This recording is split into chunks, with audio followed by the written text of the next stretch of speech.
Hari ini panitia mengamanahkan saya untuk membahas komunikasi tepat dengan anak zaman now. Wah, ini kayaknya judul ini udah sering banget ya di mana-mana ya. Ibu emang belum bisa komunikasi sama anaknya? Tetapi apapun itu, hari ini kita belajar prinsip-prinsip terlebih dahulu. Karena nanti setiap rumah tangga itu masing-masing komunikasinya beda-beda, ya. Karena nanti dipengaruhi pola asuh kita sebelumnya, dipengaruhi oleh budaya, dipengaruhi oleh ilmu yang kita dapatkan setiap hari.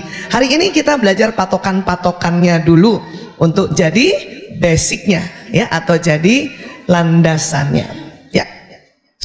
Kalau ditanya, Bu Aisyah, apa sih sebetulnya bedanya zaman sekarang dengan yang dulu?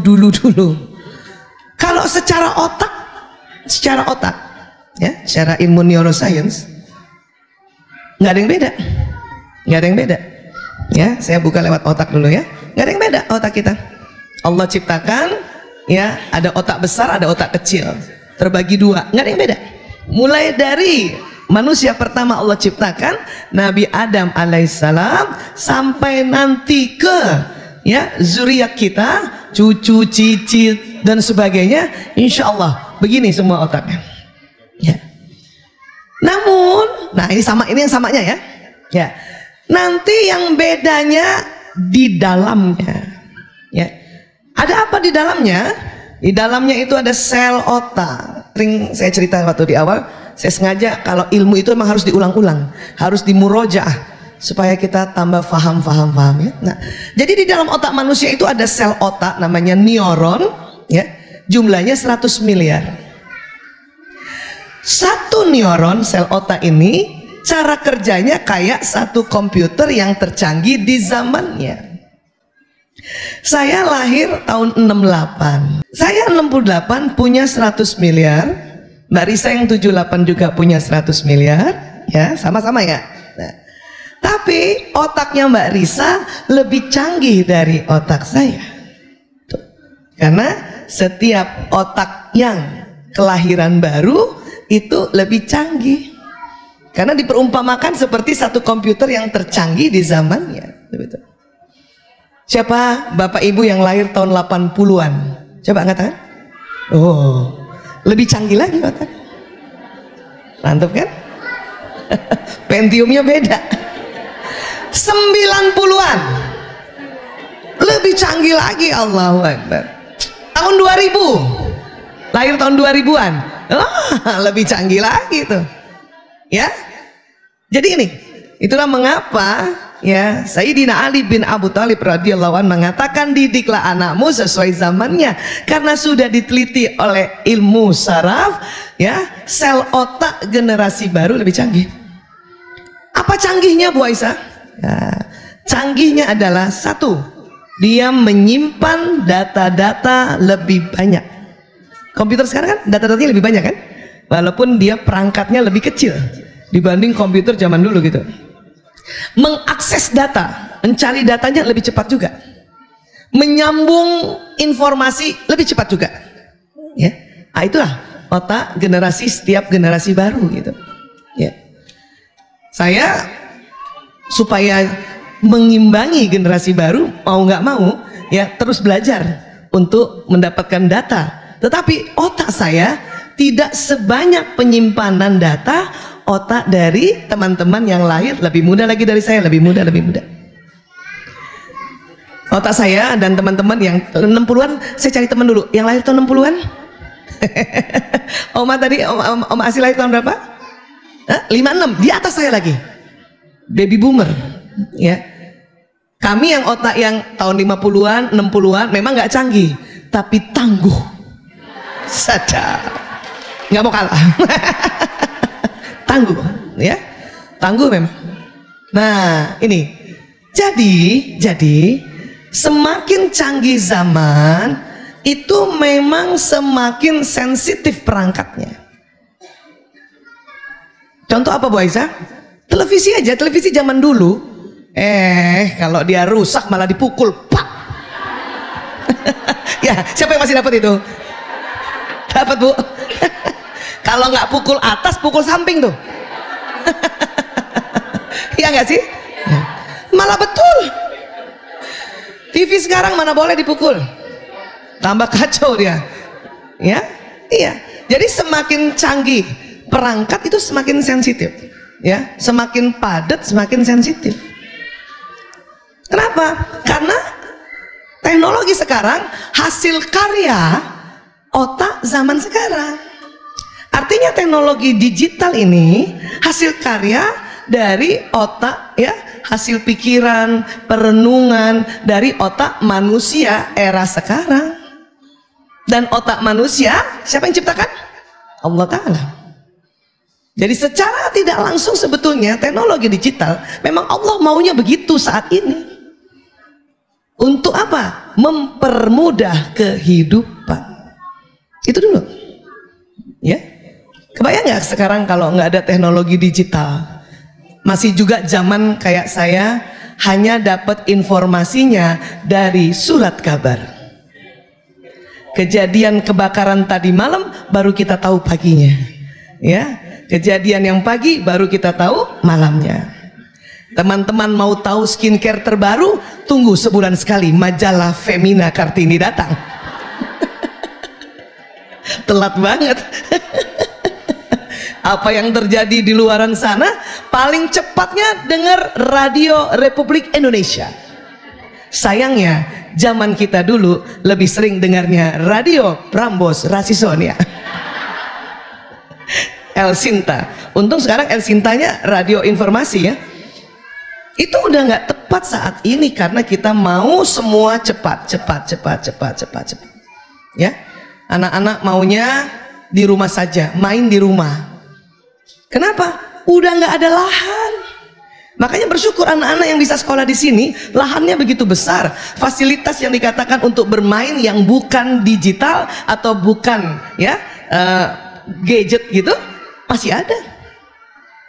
Di rumah di Jakarta khususnya, ya Allah, rumah cuman 5 kali 10, 6 kali 12. Anak-anak mau main badminton di depan rumah, baru 2 kali pukul lewat motor, berhenti dulu. 2 kali pukul lagi lewat mobil, berhenti dulu. 2 kali pukul lagi lewat bakso, berhenti dulu. Kebayang nggak? Anak saya pernah, ibu-ibu, kita beli meja pingpong yuk. Terus saya bisik-bisik, nak, nanti kayaknya meja pingpongnya lebih besar dari meja makan kita, nak, karena rumah nggak besar. Itulah makanya mengapa semua permainan itu dimasukkan dalam satu media yang kompak, yaitu gadget. Anak-anak mau main layangan di mana? Ibu-ibu sih masih sering lihat layangan putus. Anak-anak udah jarang lihat layangan putus yang sesungguhnya. Bayangin sekarang ada di gadget itu permainan layang-layangan. Coba di gadget itu, Masya Allah, congklak di gadget, layang-layang, ya, galasin, kasti di gadget sudah. Karena sudah nggak ada tempat lagi. Saya cuma mau bilang bahwa bukan berarti saya minta anak main gadget, tempatnya nggak ada. Makanya masih bersyukur kalau ada sekolah besar kayak gini. Atau pada saat waktu liburan, anak-anak kita bawa ke sebuah tempat hiburan yang lapangannya luas gitu. Artinya mereka main layangannya nggak kayak zaman dulu setiap hari.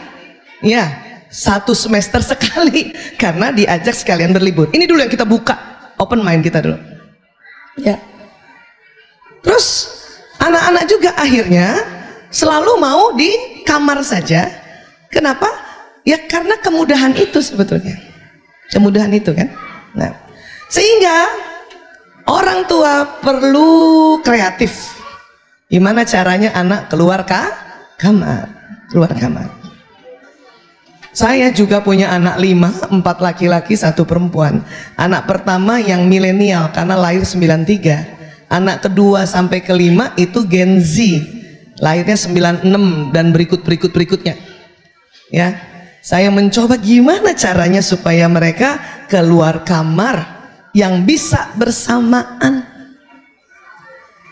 Cara yang paling efektif adalah lewat media makan asik atau makan enak. Harus gitu. Mana caranya? Bunda yang bisa masak, yang pintar masak, coba angkat tangan. Masya Allah. Itu kan mikir kan? Mikir makanan apa yang dibuat supaya mereka keluar. Ya. Bunda yang separuh-separuh bisa masaknya ada. Bunda yang ya Allah, ya saya termasuk kategori ketiga. Masak air panas hangus itu.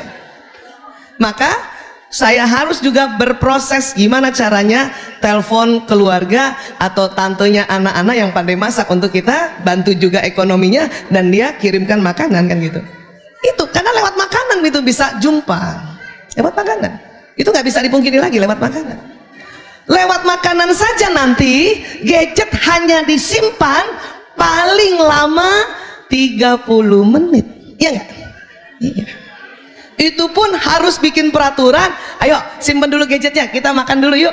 Iya. Kadang saking kebiasaannya kita udah kepengen juga pegang itu gadget, ya. Apalagi buat yang bekerjaannya selalu dihubungi lewat gadget. Termasuk kami dokter, ya. Apa-apa ada pasien kita harus segera lihat gadget kita ada apa dia. Pasien saya yang malah unik-unik lagi, pasien narkoba yang suka dikit-dikit bunuh diri, loncat. Ini kalau nggak dilihat beritanya, wah gawat ini. Tapi berupaya juga untuk tidak tergelitik untuk pegang gadget dikala makan bersama. Dan momentumnya cuma itu sebetulnya. Sama apa? Jalan bareng di mobil. Untuk apa? Pergi makan. Karena hiburannya cuma makan sekarang ini. Yang bisa sama-sama. Harus kreatif lagi nih otak. Apa lagi? Di mobil supaya anak-anak nggak pegang gadget, kita berupaya juga simpan dulu gadget. Ya, inget-inget mau cerita apa sama anak yang biar nyambung. Paham ya Bu? Biar nyambung. Kadang kita pancing pakai cerita lucu, garing. Apaan sih Bu? Apaan sih Bu? Kadang dipancing pakai cerita pekerjaan, males lah Bu. Gitu. Iya kan? Iya.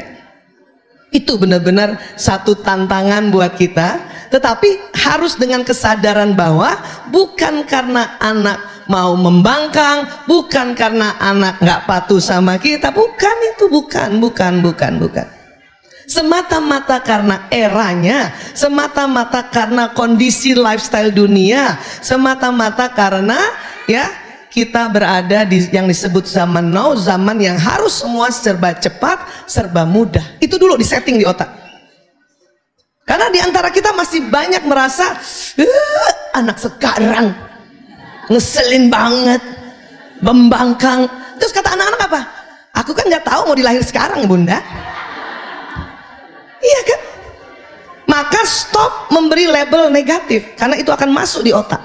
Dia terjadi sambungan di otak nih, merekam omongan-omongan kita. Kamu nih generasi rebahan ya. Udah gitu ngasih taunya sampai muka gitu. Otak ya, dia punya sifat nih, nyambungnya cepat. Satu, sesuatu yang lucu itu nyambung cepat ya. Sesuatu yang sangat menggembirakan nyambung cepat. Sesuatu yang sangat mengesalkan nyambung cepat. Sesuatu sangat menyedihkan nyambung cepat. Dan punten, sesuatu yang sangat porno nyambung cepat. Itu otak, kerja otak. Karena otak tuh senang sesuatu yang ekstrim. Kenapa? Sambungannya yang lewat zat kimia namanya neurotransmitter itu keluar kayak lem. Sekarang lem paling kuat lem apa? Korea. Semua Korea. Ya, iya, itu dia bagaikan lem itu. Ya. Maka kalau kita mengatakan pada anak-anak, kamu nih generasi rebahan, sambil dengan muatan emosi yang luar biasa, nyambung di anak itu. Akhirnya apa? Itu anak nggak jadi maunya tidak rebahan karena ibunya yang suruh rebahan. Kenapa? Karena indera manusia, apa yang dilihat, apa yang didengar, apa yang diucapkan itu masuk, Pak. Sama halnya seperti anak lagi main, azan maghrib, sebetulnya dia sudah mau simpan. Memang ibu sudah kasih tahu dari tadi, nak maghrib nak siap-siap, iya bun sebentar nak. Udah yang ketiga kali ibu-ibu apa kan? Marah kan? Apa omongan ibu-ibu? Main terus, main terus, main terus. Tuh anak udah mau simpen karena ibunya yang bilang main terus, maka otaknya perintahnya main terus. Di antara kebingungan dia, lah ini gimana? Tadi suruh sholat, sekarang suruh main, Itulah mengapa kalimat-kalimat itu bahaya kalau kita ucapkan dengan muatan emosi yang ekstrim. Masuk, maaf. Dan dia akan pesan itu, maaf ya, saya gaya orator Bung Karno. Jadi kalau ada apa-apa bisa kesenggol. Sorry ya.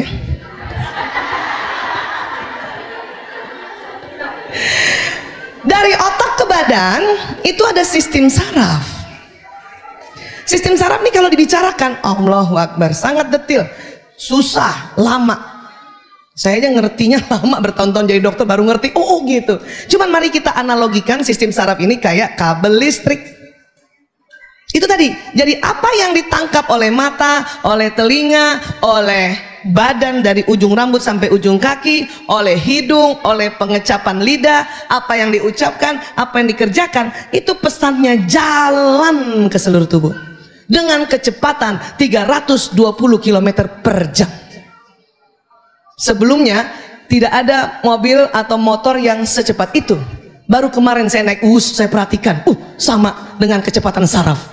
WUS itu paling lambatnya 320 km per jam, ya. Paling cepatnya 355 km per jam. Wow, ini dia nih, ini dia yang nyamain nih. Berarti apa? Cepet banget jalannya. Ya. Baik, saya minta sekarang ibu-ibu aja, bapak-bapak dengar aja. Ibu-ibu, angkat tangan kanan, lambaikan pada saya. Kenapa mau?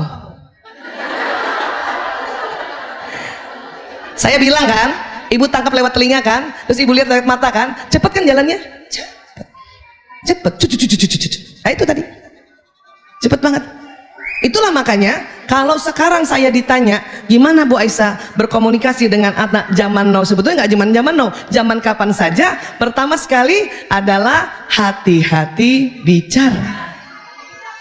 Supaya hati-hati bicara, maka bikin tenang diri kita. Setiap kita gemes kepengen cepet-cepet anak melakukan apa yang kita minta, ya, itu perhatikan dulu. Kadang omongan kita keliru. Kita sering bicara apa yang kita tidak mau. Jangan jajan sembarangan ya, kan gitu. Itu otak tuh unik juga tuh. Kata jangan ditangkap oleh otak silahkan. Coba itu. Sekali lagi bunda bilang jangan jajan sembarangan. Udah pakai kata jangan, muatan emosi, kutangkap deh. Silakan jajan sembarangan. Gitu ya. Jadi kita sering bicara apa yang kita tidak mau. Sebetulnya ibu maunya apa sih anak-anak kalau ke sekolah? Jajannya di mana? Maunya apa? Makan bekal yang di sekarang. Sekolah sampai jam berapa? Kalau yang bukan boarding ya, full day sampai jam berapa? Ibu bawain makanan untuk sampai jam berapa? Nggak cukup, Bu. Kalau ibu sampai sore itu anak dan sesuai dengan ya keinginan makan anak, nutrisi dan sebagainya, ibu bawakan rantang itu. Dan apakah anak-anak mau bawa rantang? Udah keren-keren bawa ransel kemudian bawa rantang? Bayangin. Rantang itu dibagi 4. Paling atas yang keluar main jam 10. Ya, yang bagian 2 itu yang isoma itu. Ya. Yang ketiga itu kalau misalnya masih ada ekskul, ya, itu yang di rantang ketiga. Yang keempat bonus. Harusnya kan gitu. Kalau mereka tidak boleh ada tambahan jajan, misalnya kan gitu. Nggak apa-apa juga. Tapi kalimatnya adalah, nah, nanti di sekolah makan makanan yang bunda bawakan. Itu kalimat. Ya kita belum apa-apa selalu mau jangan. Paham sampai sini Bu? Maka sebelum ngomong, bikin tenang diri kita, lalu tanyakan, jadi saya maunya apa? Itu caranya. Saya maunya apa? Ya. Kamu nih kalau dibangunin subuh lama banget. Lah ibu ngomong kayak gitu, ibu maunya apa sebetulnya? Paham nggak Bu? Kita sering bicara sesuatu yang kita tidak inginkan, sementara otak memproses dengan cepat, gitu, ya kan? Nah itu tadi supaya tenang, ya, kan kita ikut begini supaya tenang sebetulnya, ya, isi ilmunya supaya tenang, jadi tidak merasa bahwa aku menyesal melahirkanmu nak. Nggak. Kalau ibu merasa bahwa anak ibu membangkang hanya gara-gara dia pegang gadget terus, gara-gara dia hidup di dalam ini, oh, ya, itu namanya depresi.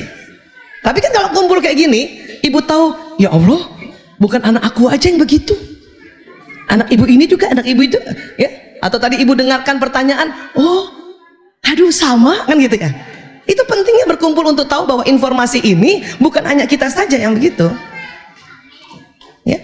Bahkan karena kami mengurus adik-adik pasien-pasien narkoba, itu untuk menyehatkan kembali keluarga, kami ada namanya family support group. Jadi keluarga datang untuk berkumpul bersama, cerita masing-masing tentang anaknya yang kena narkoba. Awalnya malu, kenapa? Bu Aisyah, saya di sini aja. Kenapa Bu? Ada teman SMA saya di dalam. Kenapa? Nanti dia tahu anak saya kena narkoba. Lah dia anaknya juga kena narkoba Bu. Ngapain malu? Nah, waktu sharing grup itulah, maka serasa bahwa kita itu punya masalah yang sama. Kata ibu yang ini sambil nangis-nangis, Dokter Aisyah, anak saya kena narkoba. Berapa Bu anak ibu yang kena? 1 Bu Aisyah. Anak pertama, ya. Oke. Ibu berikutnya, Bu Aisyah, saya 3 yang kena. Ibu yang 1 langsung, hah? Dia langsung gembira, untung gue 1. Bayangin, kena narkoba aja masih ada untungnya, karena yang ngomong sebelah anaknya 3 yang kena. Itulah dahsyatnya kita kumpul untuk tahu, oh berita ini, pengalaman ini, atau permasalahan keluarga itu hampir rata-rata ada persamaannya. Itu yang bikin kita kuat. Jangan sering di rumah sendiri, ya. Apalagi kalau sudah merasa bahwa anak saya begini, datang sharing, ya. Taklim ini makanya mengapa disebut taman surga, karena itu tadi, ya. Kebayang nggak kita kumpul, 1 orang ada 2 malaikatnya. Ini berapa kali malaikatnya nih? Ya, Masya Allah. Belum lagi malaikat yang Allah ya perintahkan untuk mencatat siapa-siapa yang ibu bapak ikut taklim. Masya Allah kan? Disitulah yang namanya keberkahan. Ya, nah ini. Jadi kita harus tenang aja dulu. Jadi orang tua zaman sekarang suruh tenang dulu, kecuali kondisi bahaya. Tenang dulu. Supaya tenang, itu tadi tambahkan ilmunya. Sampai sini bisa paham ya? Ya. Nah, pada saat kita mendidik anak, itu bukan pada saat anak sudah lahir di dunia.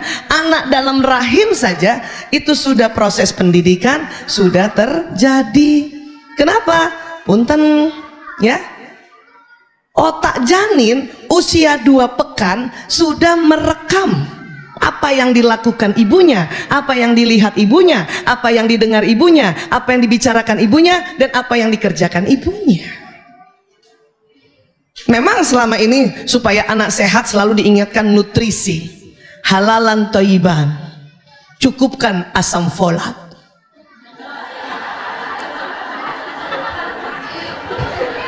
Sekarang ngomong asam folat itu jadi sesuatu senyuman yang sumringah ya. Cukupkan ya, halalan thayyiban. Tapi lebih lagi dari itu, memang itu penting, tapi lebih penting juga adalah apa yang diucapkan. Kenapa? Karena apa yang diucapkan ibu dilihat itu jalan lewat sistem saraf dan direkam di otaknya si bayi ini, janin, maaf. Nanti kalau sudah keluar dari rahim baru bayi, janin ini gitu. 2 minggu tuh udah tersambung. Dan dalam perut ibu antara 9 bulan 10 bulan tuh lama ya. Itulah makanya mengapa kita diminta untuk melakukan hal-hal kebaikan pada saat anak di dalam rahim. Ngaji, mengkaji, bicara yang baik-baik, memilih tontonan yang baik-baik, mendengarkan hal yang baik-baik itu supaya kerekamnya anak ini di otak ini baik-baik. Karena terbukti, terutama di tempat kami, anak-anak yang bermasalah setelah kita konseling pertama, ya konseling dengan konseling yang biasa, kemudian konseling yang pakai teknik hipnoterapi, beberapa kasus akar masalahnya di dalam rahim ibunya. Dalam rahim ibunya nih. Ya. Kenapa? Itu tadi ya, ibunya terlalu sering lihat layangan putus, tapi bukan di atas atap. Ya. Belum kejadian seorang ibu hamil lihat film layangan putus, dia merasa kasihan gitu ya, terus kesal. Oh, itu mempengaruhi dan kerekam di otak anak ini. Ya, itu tuh baru film aja. Ibu baca buku-buku yang sedih, buku-buku yang horor dan sebagainya, itu bisa kerekam juga. Makanya kita diminta baca Quran. Siapa ibu-ibu yang selama hamil selama ini setiap hari mengaji? Alhamdulillah Bu. Kalau yang belum sempat, gampang, hamil lagi. Lah iya kan, siapa tahu anak generasi yang barunya ibu udah lebih belajar banyak kan, ya udah. Memang yang kasihan tuh anak pertama selalu, karena kita masih muda, belum terlalu banyak belajar, paham ya? Jadi ibu tuh harus mengasihani anak pertama selalu. Jangan selalu dibebani anak pertama. Kau nak, anak pertama, jaga adik-adikmu, kau harus punya tanggung jawab. Itu anak pertama udah teler aja. Iya, paham ya? Jadi kasihanilah anak pertama. Dan bukan hanya ibunya saja yang ngomong, di sekelilingnya juga, ya orang tuanya, ya ayahnya, ya mertuanya. Ah, ini mulai mertua di sini mulai. Seorang ibu muda yang hamil masih tinggal di rumah mertua, kalau mertuanya bijak, rajin taklim, ya kayak ibu Asih, insya Allah itu mantu tenang. Tapi kalau mertuanya dikit-dikit lihat kamar anak tuh, belum bangun. Nah ibu hamil kan mabok ya, bangun langsung aja bisa muntah-muntah. Makanya ibu hamil 3 bulan pertama itu dilarang langsung bangun begitu ya. Makanya selalu ada crackers atau biskuit yang tanpa gula dan sebagainya di sampingnya, untuk dia pas bangun udah doa bangun tidur, kunyah-kunyah dulu baru berdiri, baru duduk ya. Itu kan memang sholat subuh kadang-kadang udah nggak sempat lagi atau nggak kuat sholat subuh yang gerakan sesungguhnya, terpaksa duduk, habis itu harus rebahan lagi. Ibu mertua lewat.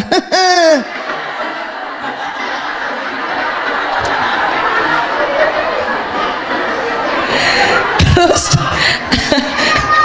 untung nggak pakai kipas tuh ibu mertua ya, mana Maranti. Pak. Terus sering banget kita suka membanding-bandingkan diri kita ya. Ibu dulu nggak kayak gitu. Ya terang aja, ibu hamil zaman perang. Nah ibu tidur-tidur kena bom lah.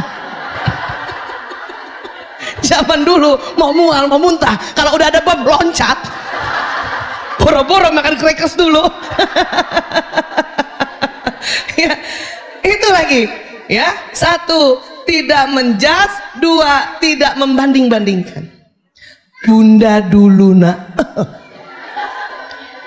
ayah dulu.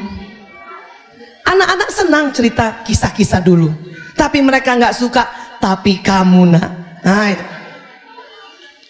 Ibu dulu nak naik mikrolet ke sekolah, anak-anak senang. Hebat ya ibu ya. Sampai situ aja udah senang, masih senang tuh dia. Anak-anak senang tuh lihat ibunya punya daya juang. Yang dia tidak suka, tapi kamu nak sudah disiapin mobil, diantar pakai supir ya, atau misalnya dijemput oleh mobil sekolah, gitu kan, masih aja telat. Nah, itu nggak suka dia, itu nggak suka dia, nggak suka dia. Karena pada prinsipnya kita nggak suka dibandingkan. Betul. Ibu-ibu mau dibandingkan oleh suami. Bunda, ayah habis makan di rumah tetangga enak banget itu. Kita langsung gini, terus nggak mau lihat suami kan? Kita yang sudah dewasa aja yang rajin taklim banget, yang seminggu 8 kali taklimnya, Masih cemburu kalau digitukan, masih marah kalau dibandingkan. Bapak-bapak juga nggak mau dibandingkan. Emang bapak-bapak nggak cemburu-cemburu? Ayah, saya nih dulu nih, belum banyak belajar. Ya, kata AA Agim ya, kita tuh harus senyum, sapa, salam. Besok lagi, habis dari talimnya AA, kata AA Agim ya, itu yang ke-10 kali apa kata suami saya, kawin aja sama AA Agim. Terus saya gini, ya telat. Kenapa baru bilang sekarang kalau emang boleh? Astagfirullah. Jadi itu gak suka orang dibanding-bandingkan. Ceritalah daya juang kita, tapi tidak perlu membandingkan. Anak otak ini sudah bisa ngambil hikmah. Ambil hikmah. Ya. Tapi kan kita ingin memotivasinya, Bu Ais. Iya, tapi caranya nggak gitu. Ya, karena eranya beda. Anak pasti jawab, ya beda lah Bu. Ya beda lah Bu. Ya gitu selalu kan. Atau karena seringnya kita cerita tentang perjuangan kita dan membandingkannya, sehingga anak waktu dipanggil oleh orang tuanya, lanang, priok, kakung, jaler, sini, mereka kompakan sama adanya, pasti ibu mau ngomong gini. Ayah pasti mau nasihatin kita gini, lihat ya dek, taruhan mana dia. Pas datang depan ayahnya, ayah dulu tepuk tangan mereka, tak. Kenapa? Dia sudah prediksikan bahwa itu yang diucapkan. Itu lagi yang saya bilang harus kreatif. Gimana cara cari omongan? Ya, paham ya? Maka di dalam kontribusi pendidikan, ya, itu nggak melulu dari ayah ibu saja. Dia ada fasenya. Ini saya sering kasih tahu. 0 hari, anak 0 hari sampai 6 tahun itu apa kata ayah ibuku. Makanya coba deh dengar waktu anak kita di PAUD sama TK. Kata ibu aku, kata umi aku, kata bunda aku, kata ayah aku. Itu tuh 0 sampai 6 tahun. Karena memang kitalah pendidik pertama dan utama, itu input di situ tuh banyak masuk harusnya. Cuman sayangnya di usia anak seperti itu orang tuanya juga meniti karir. Jadi tidak efektif. Nanti 7 sampai 12 tahun apa kata bapak ibu guruku. Makanya bunda ngajarin anak SD, bukan gitu bunda, kata guru aku nggak gitu. Iya kan? Tolong bunda juga nggak usah jealous, nggak usah cemburu. Guru.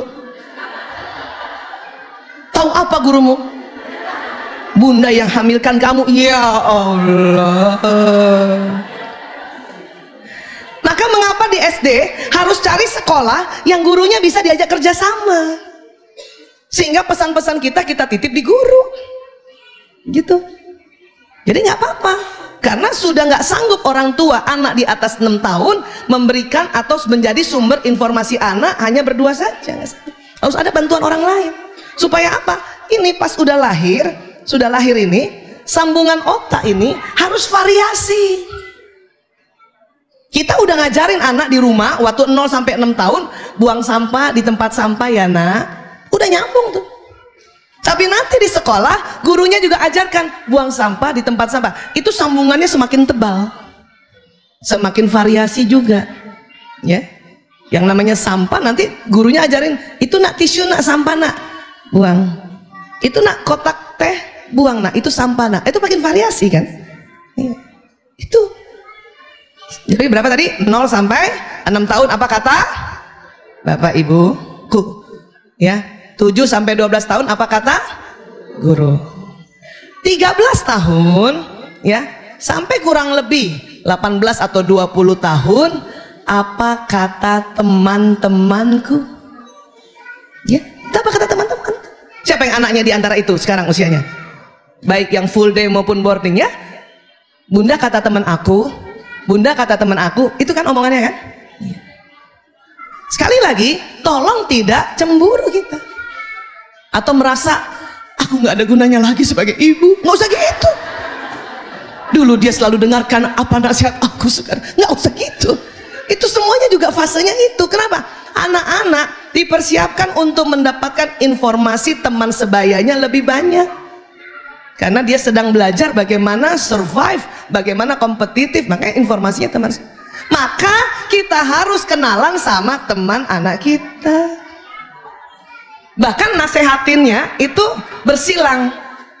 Ya, teman anak ya, dia akan dengarkan nasihat kita nih. Teman anak. Ya. Nah, anak kita akan dengarkan nasihat dari ibunya temennya. Makanya kalau kita bikin WA group itu, bikin WA group sekolah nggak? Ya. Itu selain untuk memantau, untuk titip-titip pesan. Dan nggak usah juga cemburu. Kamu kalau sama tante misalnya ya, tante Lia kamu dengar sama bunda, nggak usah gitu. Malah kita bilang sama ya ibunya anak kita, aku bantuin ya gitu. Dan juga nggak usah yang diminta tolong itu merasa dia yang paling oke. Si ibu ini misalnya, lihat Bu Aisyah aja nggak bisa ngurus anaknya, titip pesannya sama aku. Bukan nggak bisa, memang fasenya untuk mendapatkan bimbingan bersilang-silang. Sampai sini bisa paham? 20 sampai 30 atau 20 sampai 35, apa kata saya? Menurut aku, Bu, mahasiswa kan? Sampai S1, S2. Menurut aku, Bu, menurut aku. Maka carikan sekolah perguruan tinggi yang bukan ya, sekolah sekuler. Bahaya soalnya. Bahaya. Menurut aku, Bu, nggak ada kaitannya alam semesta ini dengan Tuhan. Terereng. Siapa suruh ibu masukkan ke sekolah luar negeri yang emang begitu? Saya kalau suruh milih lebih senang masukin anak saya perguruan tingginya masuk sekolah perguruan tinggi Islam. Mau nggak mau itu terwarnai oleh dosennya, yang dosennya katakanlah kedokterannya ya, akan menggabungkan ilmu kedokteran tubuh dengan penciptaan Allah. Jadi nggak terpisah, kan sekuler terpisah. Nah, nggak bisa dong terpisah. Otak ini akan rusak kalau sesuatu ciptaan Allah kemudian dijelaskan bahwa itu nggak ada kaitannya dengan Allah. Oh, itu hancur otak, nolak dia ya. Jadi hati-hati. Nanti di atas 35 tahun, oh itu akan lebih dominan apa kata Allah. Kenapa? Karena sudah mau belajar kan lagi kan udah berkeluarga, pasti ikut talim juga kan. Bunda ikut talimnya kan baru kan setelah nikah, lebih banyak kan, lebih sering kan. Ya iya. Makanya nggak usah khawatir juga, Bu Aisyah, anak-anak sekarang gimana caranya supaya dia patuh pada ketentuan Allah. Anak ibu umur berapa? SMP. Habis dia selalu bilang, kata teman aku, dalam hati saya, tenang Bu, makanya cari sekolah Islam supaya temennya sama omongannya, sama dia bicaranya. Itu gunanya cari sekolah itu ya, sama, jadi kita tenang. Oke. Kenapa? Karena nanti pas dia nikah, dia cari taklim. Ibu sudah nikah cari taklim kan? Supaya apa coba? Kembali ke ajaran Allah lebih banyak. Terus uniknya ketemu teman-teman kita juga yang SMP, taklim juga lah sekarang. Kenapa? Gue takut. Paham tentang ini Bu? Coba ingat baik-baik. Sekarang fase anak ibu ada di mana? Ingat baik-baik. Ingat baik-baik. Bukan berarti kita biarkan tidak memberikan akidah, nggak ajarkan ya ibadah sampai anak nanti 35, nggak gitu. Harus diajarkan sejak dalam rahim. Tetapi pengayaan otak ini kaya otak ini ya, akan diperkaya terus sambungannya, itu ada fasenya. Jadi apa yang diucapkan orang tua, apa yang diucapkan bapak ibu guru, apa yang diucapkan oleh teman-teman, itu memperkaya sambungan otak di otak bagian akalnya yang di depan. Coba pegang dulu dahinya Bu. Nah, di belakang dahi itu adalah ya namanya lobus frontalis, tempatnya ya arahan-arahan, nasihat-nasihat, pengetahuan. Lagi Bu, ada akalnya Bu. Takut lupa. Ngerti ya Bu? Masya Allah. Bu Aisyah ya kan. Jadi anak sekarang gimana sih caranya dia, gaya dia belajar di era digital ini atau di era zaman now ini? Ya kita tinggal tambahin aja. Kan bedanya media saja kan. Ya. Oke, apa? Satu, sadari bahwa mereka menyukai format audiovisual. Bu, ngomong tanpa dibantu alat audiovisual itu lebih garing sebetulnya. Ya nggak Bu? Dibanding ngomong, kita ngajarkan ada audiovisual. Saya aja yang masih kategori generasi X dan agak gaptek, ya hanya bisa menayangkan foto-foto berwarna. Kepengennya sih ya video. Cuman setiap saya cari hang. Ya, tapi saya harus sadar bahwa memberikan sharing apapun harus dibantu audiovisual. Karena otak senang dengan hal ini. Ya. Era sekarang itu sangat bergantung pada teknologi, sangat-sangat nggak bisa lagi. Saya mau taruh anak saya Bu Aisyah yang nggak ada TV, nggak ada laptop, nggak ada HP. Terus Bu, biarkan dia merasakan keindahan alam ini. Ibu mau taruh anak ibu di kebun. Karena ada penelitian, di dalam satu penelitian namanya Digital Moms, ada bapak-bapak kembar, ini luar negeri kan, 2 orang kembar. Satu dedi, satu ayah yang pertama ini, kembar yang pertama, bikin peraturan di rumahnya, bukan di sekolah ya, karena nggak mungkin dia. Di rumahnya non gadget, non digital, TV nggak ada, komputer nggak ada, laptop nggak ada, telepon pun nggak ada. Tapi disiapkan semua permainan. Bapak yang kedua, adik kembarnya, oh semua gadget semua. Anak lengkap, dia punya laptop, dia punya HP, dia punya komputer, setiap anak. 3, masing-masing 3 ini anak. Apa yang terjadi? Dan mana yang lebih berhasil? Ternyata 3 anak ayah pertama, 3 anak ayah kedua, semuanya berhasil. Kuncinya di mana? Ternyata para ayah dan ibunya mendampingi anak-anaknya, baik yang rumah tidak ada digitalnya dengan rumah yang ada digitalnya. Berarti kuncinya apa? Pendampingan. Nah kalau sekarang ibu misalnya nggak mau pakai apa-apa terus anak nggak didampingin, ibu ya ibu nggak siapin buku, ibu nggak siapin mainan-mainan yang lain, terus jadi apa nak? Belum, bahaya. Ya. Sama, anak semua punya digital, tapi ibu nggak dampingi, itu juga kebablasan gitu. Jadi perlunya pendampingan ini, pendampingan. Ini lagi, paham sampai sini ya? Karena memang sekarang semua bergantung teknologi, nggak bisa. Pernah rumah ibu mati lampu lebih 6 jam? Pernah? Siapa yang pernah Bu? Apa yang terjadi Bu? Oh, jangankan anak-anak, kita aja bingung. Masalah kipas. Siapa yang dimarahin? PLN. Padahal PLN lagi susah payah karena ada kebakaran. Udah syukur dimatiin, kalau enggak kita kebakaran semua kan? Iya, karena semuanya bergantung pada teknologi, terutama teknologi listrik atau energi listrik. Ya. Kemudian gaya anak sekarang mudah memahami contoh yang konkret. Ada anak yang nggak perlu ibu contohin dia ngerti, tapi cuman 10%. Selebihnya harus kasih arahan. Misalnya hanya untuk ambil ya piring yang di meja untuk dibawa ke tempat sink untuk dicuci, itu harus kasih arahan, kasih contoh. Konkret kan? Ini nak, cuci ya. Iya. Dan nggak cuma sekali. Yang sekali memang sengaja kita mau arahkan anak kita. Yang berikutnya anak ngeliat terus ibunya, bapaknya ya bawa nggak piring itu ke dapur untuk dicuci, itu juga yang dia mau lihat. Kenapa? Karena di otak itu ada namanya neuron cermin. Kita lihat dulu ya.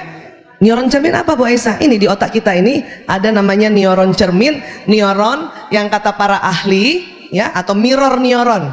Apa Bu? Neuron cermin atau mirror neuron ya, mirror neuron cermin. Hati-hati jangan salah, di otak ada mirror cermin. Jangan bukan gitu, neuron cermin, mirror neuron, jumlahnya 30% dari 100 miliar. Ini yang kata para ahli, kita nggak sengaja, tidak menyengajakan ngajarin anak ngelihat kita terus, maka dia belajar dari situ ya. Sejak kapan neuron cermin ini ya bekerja? Ya sejak lahir. Nah kalau anak bayi kita udah lahir, kemudian bapak ibunya merasakan sekarang era digital, tapi begini terus setiap detik, setiap menit, jangan heran kalau anak ini neuron cerminnya bercermin pada perangai ini. Gitu. Memang era digital, tapi mumpung otak anak masih bersih sambungannya di usia kayak gini, kasih stimulasi yang banyak dari ya touching yang asli. Ajarin ngomong, bunda, ayah, ya, ini kakak, supaya neuron cermin dan neuron lainnya tersambung. Apa yang distimulasi secara 4 dimensi. Paham ya Bu? Tapi hati-hati juga ngajarinnya yang benar kata-katanya. Ini bunda, makan, bukan emam. Ada yang mau enum. Nanti yang kesambung emam enum. Nda. Ini nda. Bunda. Walaupun nanti responnya karena giginya belum ada, gusinya belum kuat, lidahnya masih kaku, dia ngeresponnya masih respon yang nggak jelas. Tapi yang disampaikan harus jelas. Ya. Api. Ya. Ebi. Jangan dari situ kita ambil besok-besoknya ebi dipanggil anaknya tuh, kan gitu. Kalau ingin kita mau sampaikan kosakata yang benar, tepat. Karena sambungan otak ini kalau udah kesambung, ini susah lagi untuk dibetulinnya. Sampai sini bisa paham ya? Jadi neuron cermin ini sudah aktif bercermin pada contoh di depannya.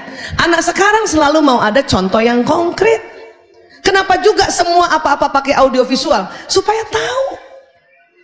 Saya ingat banget ya, dulu waktu belajar biologi zaman dulu hanya berdasarkan ya buku yang gambarnya minim sekali. Setengah mati membayangkan itu, ya, organ pencernaan, ya, paru-paru, setengah mati. Ya. Tapi sekarang karena ada film, ada video, bahkan dari video itu tampak luar, masuk lagi ke dalam, kelihatan apa yang terjadi di alveolus, apa yang terjadi pertukaran oksigen. Anak-anak senang, oh gitu. Dan akhirnya makin ngerti, paham tentang ini ya. Jadi memang generasi sekarang senang, dan itu semua diwakili dengan pakai digital. Hanya cuman gambar-gambar Bu, ya, gambar tangan kita itu nggak bisa sampai kelihatan ya ke dalam-dalamnya gitu, nggak bisa. Saya bilang sama anak saya, waduh, seandainya zaman ibu waktu kedokteran seperti kamu audiovisualnya, mungkin ibu dokternya nggak 7 tahun, 5,5 tahun. Kata anak, wih sombong banget. Iyalah, dulu cuman pakai transparan. Tahu transparan? Oh HP, tulisannya pakai spidol doang, berwarnanya cuma hitam merah biru. Cerita paru-paru, ya, dosen saya gambar alveolus, ngebayang yang mana sih alveolus? Lama cernanya. Makanya zaman dulu jadi dokter 7 tahun, 8 tahun, ada yang 10 tahun. Sekarang 5,5 tahun anak-anak dokter. Kenapa? Dibantu oleh perangkat audiovisual dan contoh konkret yang nyata. Yang saya senang cuma kalau masuk laboratorium. Kenapa? Belah mayat, itu langsung. Makanya ingat terus. Ya. Tapi kalau hanya cuman transparansi, udah nggak zaman itu. Paham ya? Nah. Apalagi kritis saat berpendapat. Ini ciri khas sekarang ya Bu. Baik anak mantu, cucu, nah itu. Ya, zaman dulu kita mantu datang ke rumah ibu cuman, iya Bu, iya. Anak sekarang nih yang jadi mantu, ya Allah ibu, kenapa tambah keriput? Kenapa? Kritis. Terus dicolek sama suaminya, jangan ngomong kayak gitu. Aku kan betul ayah. Ibu kenapa jadi tambah keriput sininya? Jujur gak sih sebetulnya? Tapi menyakitkan. Kita kepengen anak jujur kan? Kepengen anak kritis. Tapi kadang kita belum siap dengan kejujuran itu. Ya. Ibu, aku kesel sama anak ibu nih. Ditunjuk tuh anak kita yang laki. Dia nggak pernah ngerti aku. Gimana coba jadi ibu mertua Bu ya? Bu Asih. Ibu Asih nggak apa-apa karena Bu Asih orangnya damai. Oh, yang barang kayak saya jadi mertua. Memang ada damainya saya separoh, cuman saya orang Bugis. Oh, sirik nak istrimu ngomong kayak gitu. Kalau 3 bulan dia begitu, ganti. Coba tanya Umi Wardah, sirik kita orang Bugis. Oh, Ya, kan ada contohnya Nabi Ibrahim alaihissalam waktu berkunjung ke Mekah, kemudian dia dapati istrinya Nabi Ismail alaihissalam yang tidak santun, yang kurang ajar. Dia cuma bilang kasih kode, ya, ganti pintu rumah. Ya, Nabi Ismail langsung tahu, oh suruh ganti istri. Sekarang kodenya gitu aja apa kita mertua ya? Dikala mantunya rada-rada. Nah, ganti plafon. Bukan lagi pintu rumah, plafon semuanya. Ya. Bajaringan.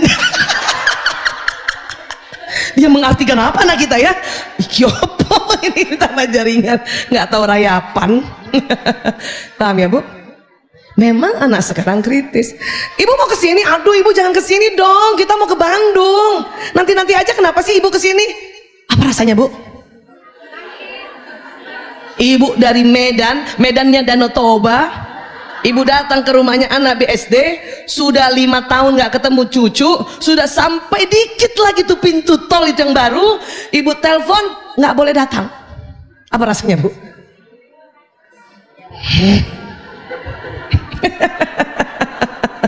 Itu bukan lagi ganti plafon, ganti tanah berikut bangunan-bangunannya. Tapi itu yang terjadi. Ya, akhirnya kita cuman astagfirullahaladzim. Astagfirullahaladzim, astagfirullahaladzim gitu kan. Terus gimana dong Bu Aisyah? Ya istighfar dulu Bu. Nah kejadiannya emang begitu. Kenapa? Memang kritis saat berpendapat. Maksud anak itu baik gak sebetulnya? Baik, baik. Cuman maunya kita, kamu yang batalkan ke Bandung. Bukan kita orang tua nun jauh di sana kita batal datang. Tapi bukan begitu gaya sekarang. Ya. Apakah dibiarkan? Enggak juga. Dimengerti dulu, difahami, nanti setelah itu kita sampaikan. Pada siapa? Pada anak kita. Tunggu aja. Kenapa? Anak kita sudah juga guilty feeling dengar istrinya ngomong kayak gitu sama ibu. Udah guilty feeling. Jangan lagi kita langsung telepon, Lanang, dari mana istrimu tuh bisa begitu-begitunya? Kamu tahu nggak? Udah kita. Apa yang terjadi nih? Anak kita kepencet dari istrinya dan kepepet dari ibunya. Akhirnya dia pergi keluyuran, pergi aja dia, nggak tahu kemana. Ya, sering terjadi kayak gitu. Karena mulai kepencet. Maka disinilah kebijaksanaan orang tua, dikarenakan gaya anak sekarang kritis saat berpendapat. Belajar juga begitu. Anak sekarang, ya, kalau gurunya salah, langsung bilang, Pak nggak kayak gitu Pak. Ya, kata Google, itu kan kata Google, nggak begitu. Paham sampai sini ya? Iya. Hanya tetap dibimbing. Saya belajarin dari bapak mertua saya. Bimbingnya apa? 3, benar, baik, pantas. Memang benar dia mau kritik kita orang tua, benar. Tapi caranya yang baik dan pantas itu harus dibimbing.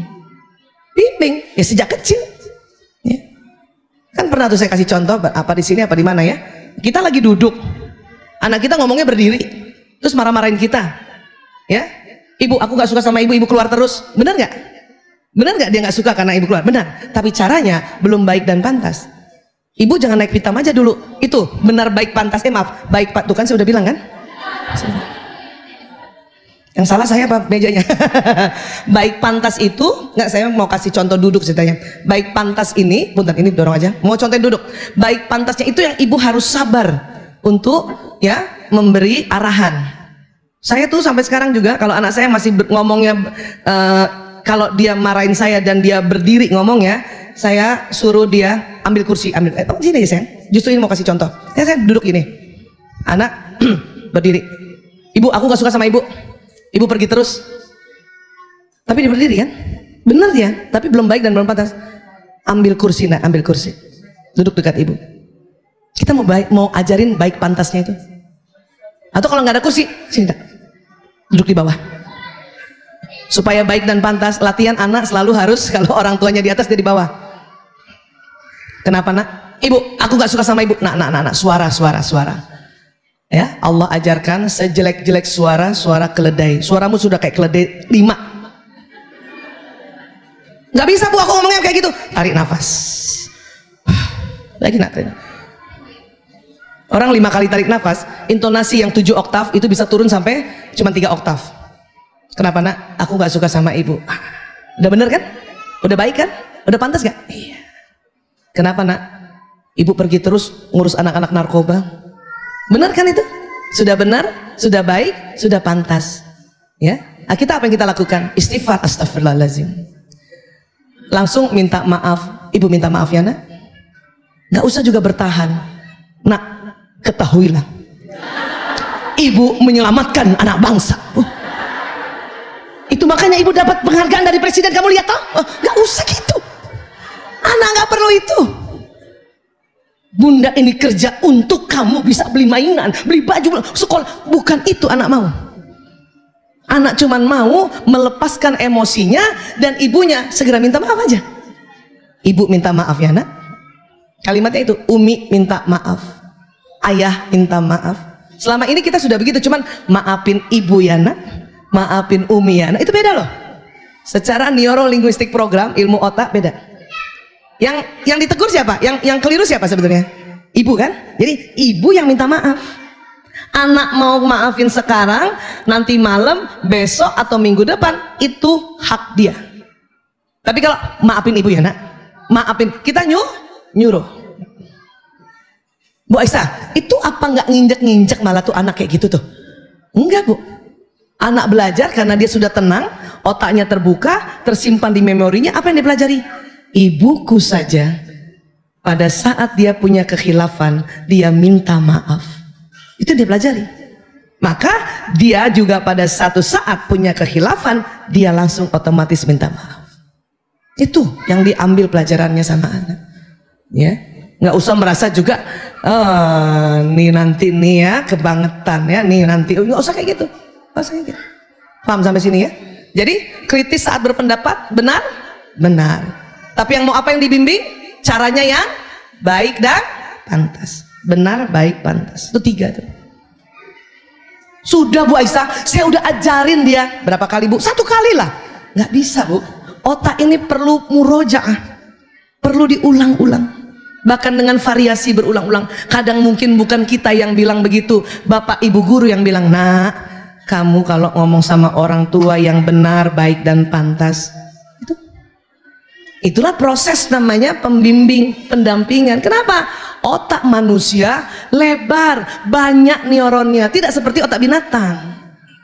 Binatang ya, bebek lahir ditendang ibunya masuk danau udah bisa berenang. Otak manusia itu perlu lama pembimbingannya karena otaknya besar. Ya. Sampai sini bisa sepakat dulu ya Bu? Nah, gitu.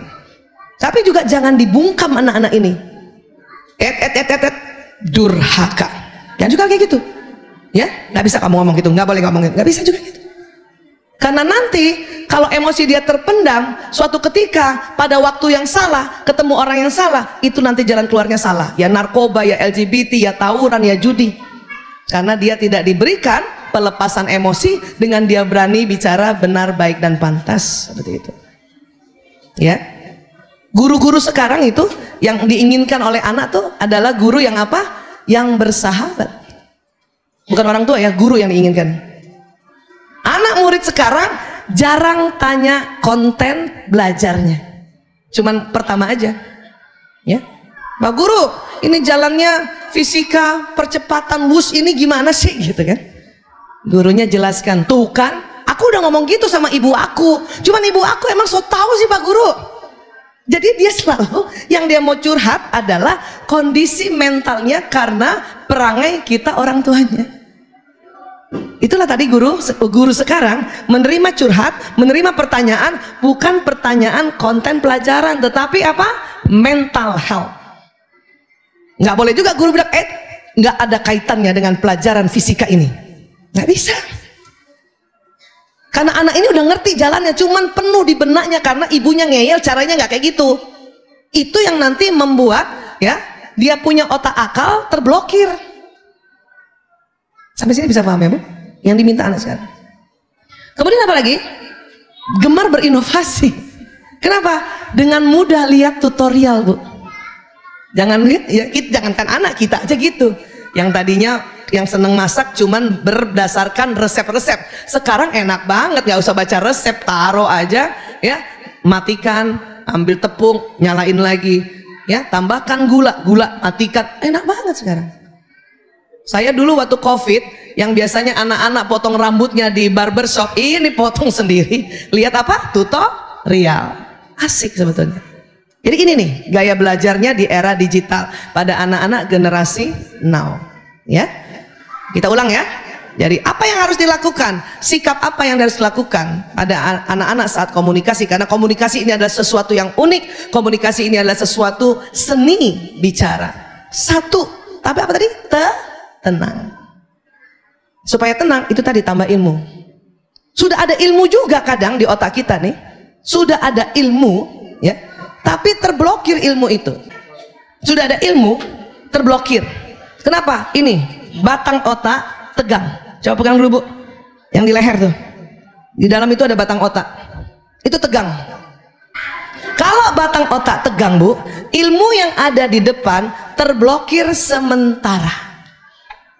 Ibu belajar parenting dimanapun, oleh siapapun, ibu udah kumpulkan, bahkan tiap hari, ibu taklim tiap hari, baca Quran juga tiap hari, ya, itu berkumpul nanti di otak, di prefrontal di sini. Tapi pada saat yang batang otak, bagian leher tegang, ya, apa sih manifest tegang? Ngambek dan ngeyel, maka ilmu yang di otak terblokir sementara. Sehingga mungkin ada orang di tangga, ya, ngomongin kita, ih percuma ikut parenting terus. Ya, anaknya nakal dia marah juga. Sebetulnya nggak percuma, karena di akalnya sudah ada isinya. Hanya karena batang otak yang di leher tegang, maka tetap akan ada respon fight or flight, serang atau lari. Itu lagi lah makanya tadi dikatakan tenang. Bagaimana tenang? Tenang itu satu, rubah posisi, dua, olah nafas. Rasulullah SAW ajarkan kalau lagi marah berdiri, kesel berdiri, duduklah Bu dulu. Nggak usah misalnya, aduh apa jalan keluarnya ya, apa jalan keluarnya ya, duduk dulu, rubah posisi, duduk dulu. Olah nafas. Nafas biasa itu sudah membuat tenang, tetapi akan lebih tenang dengan ya zikrullah. Yang mana? Istighfar. Astaghfirullahalazim. Keluar ya. Coba sekarang ibu-ibu teman-teman tarik nafas lewat hidung, buang lewat mulut. Ya, sekarang istighfar ya. Waktu istighfar dibalik, keluarkan karbon dioksidanya dulu. Setelah itu rasakan hidung tarik oksigen secara otomatis. Ayo, astaghfirullahalazim. Langsung ketarik gak oksigen tanpa harus ditarik? Nafas yang kita tarik dengan ya take the breath gitu ya, itu kurang lebih 3 liter. Tapi pada saat kita istighfar dulu mengeluarkan karbon dioksida, nafas yang ditarik yang masuk 5 liter. Lebih banyak mana coba? Ya, maka bersyukur kita umat Islam senantiasa diajarkan teknik-teknik manajemen emosi sejak kita kecil. Oleh apa? Tuntunan ad-dinul Islam. Astagfirullahaladzim. Tapi tolong tambahkan untuk habis istighfar diem dulu. Jadi bukan disambung menyambung. Astagfirullahaladzim, astagfirullahaladzim, astagfirullahaladzim. Nanti nggak sempat oksigen masuk. Itulah makanya kalau ibu istighfarnya kayak gitu, matanya mau keluar. Karena oksigen nggak masuk, karbon dioksida keluar semua, sampai mata-mata mau keluar. Astagfirullahaladzim, astagfirullahaladzim. Ayo tenang dulu. Astagfirullahaladzim. Biar masuk dulu, tenang. Astagfirullah. Berapa kali Bu Aisyah? Wah ini saya bilang tergantung keselnya sama siapa Bu. Kalau Bu Isa kalau sama anak 3 kali istighfar, duduk istighfar udah tenang. Ilmu yang ada di sini teringat kembali. Oh memang begitu anak laki-laki. Oh memang begitu anak perempuan yang sedang menstruasi. Kita kasih tahu 1 kalimat dia jawab 20 kalimat. Oh memang begitu ini. Oh itu ingat ilmunya. 3 kali istighfarnya Bu. Tapi kalau menghadapi marahnya sama suami 9 kali. Mana tuh suami ngeselin gitu ya. Astagfirullahaladzim, astagfirullahaladzim, Astagfirullahaladzim. 9 kali baru teringat di otak. Oh, suamiku jembatan surgaku. Bayangkan 9 kali. Saya nggak tahu bapak-bapak, karena saya nggak pernah tanya suami saya, kalau kamu kesel sama siapa saya, berapa kali kamu istighfar? Takutnya 13 kali. Lebih lama lagi dan lebih banyak lagi. Ngerti ya Bu? Jadi nggak percuma taklim, nggak percuma belajar. Kenapa? Itu ada masuk di otak. Karena kalau kita nggak belajar, otak yang frontalis itu kosong, ya. Ibu udah tarik nafas berkali-kali, nggak ada ilmunya. Tetap aja ibu marah sama anak laki. Anak laki mau jadi apa kamu? Lah, kata anak laki, bunda aja bingung apalagi aku. Nanya sih, mau jadi apa kamu? Apa itu? Paham ya Bu? Itulah pentingnya. Hanya memang batang otak itulah ya sebuah cara Allah untuk mau melihat yang mana hambaku yang apabila dia berada di apapun level emosi dia ingat aku, karena itu untuk jadi ladang amal. Astagfirullahaladzim. Sampai sini sepakat dulu ya Bu. Jadi apa tadi? Tenang. Tenang itu didapati dengan apa tadi? Rubah posisi sama olah nafas. Bu Aisyah, saya udah duduk, udah berkali-kali istighfar, bahkan nggak lagi 9 kali, 33 kali. Kenapa masih nggak enak perasaan saya? Apa kata Rasulullah SAW? Rebahan. Rubah posisi lagi bukan? Itu tuh baru diteliti di Stanford University. Rupanya kalau ibu ada masalah, terutama suami istri ada masalah, nggak usah diselesaikan saat itu juga. Mending pergi tidur. Begitu kata penelitian. Nggak usah datangin suami, ayah selesaikan masalah ini juga sebelum kita tidur. Kebalik, tidur aja dulu baru besok diselesaikan. Kan banyak tuh istri kan, saya nggak bisa kayak gini, harus selesai sekarang, saya nggak bisa gini. Siapa itu yang HP? Siapa? Astagfirullahaladzim. Ya, paham ya Bu? Rubah posisi. Duduk saja ibu masih gundah gulana disuruh rebah. Gimana Bu Aisyah? Boleh tempat tidur. Tapi kalau saya, karena Rasulullah waktu itu tempat tidurnya di lantai, kan kita kan ngikutin apa Rasul, berarti lebih afdal di lantai. Maka saya biasanya rebahan di lantai sambil istighfar. Suami saya pulang kerja lihat istrinya di lantai, dia tahu pasti istri saya sedang marah banget. Termasuk kode itu. Saya kadang-kadang nggak tahu, saking manajemen emosi istighfar, astagfirullahaladzim gitu ya. Terus nggak tahu, suami udah tahu nggak tahu. Suami saya juga udah ngerti itu. Oh, istri saya sedang ngikutin apa kata Nabi SAW untuk memanage emosi. Pasti dia marah sekali. Tapi yang pertama yang dia lihat, perut saya bergerak apa enggak. Nah itu. Takutnya disangka lagi manajemen emosi, taunya udah dingin semua badan. Kacau kan? Makanya dia lihat, oh ya. Tapi dia nggak tinggalin, dia duduk di mejanya. Duduk di mejanya sambil ngeliatin lagi saya. Itu kadang 1 jam. Bangun saya kaget udah ada, ayah udah datang, tapi udah pakai senyum. Kenapa? Udah lepas semua ganjalan-ganjalan dengan teknik itu. Udah lepas. Suami saya lebih senang saya begitu daripada saya nggak begitu. Kalau saya nggak tiduran gitu, dia udah bakal, aduh, nih pasti deh, lehernya goyang-goyang pasti. Dari mana? Jam segini baru datang, nggak ngasih tahu, goyang-goyang. Makanya suami saya lebih senang saya rebahan di lantai daripada dia begini-begini terus.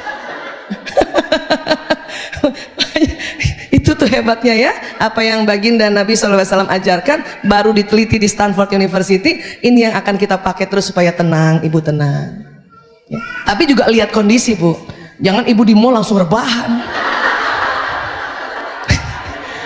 Nggak juga gitu, itu bukan suami kita seneng, malu Bu. Masuk dia bilang, bini siapa tuh ya? Dia kabur. Ngerti ya Bu? Iya, paham ya? Saya juga suka kalau misalnya laki-laki sama perempuan ini, karena perbedaan laki perempuan, masih ingat ilmu-ilmu kita ya? Kadang itu senang diajak jalan oleh suami, ya kan? Tapi uniknya di mobil saja nggak ada setengah jam, ya Allah jengkel banget. Itu karena perbedaan doang. Hanya gara-gara suami saya bilang, itu dia ya, gedungnya udah kelihatan. Laki-laki kan matanya lurus, dia lihat jauh tuh lihat. Perempuan nggak lihat. Saya dikit-dikit gini, mana sih? Kata suami, itu mana sih? Terus suami cuma bilang begini doang, masa gitu aja nggak kelihatan? Ya Allah Pak, sereset. Makanya perlu teknik.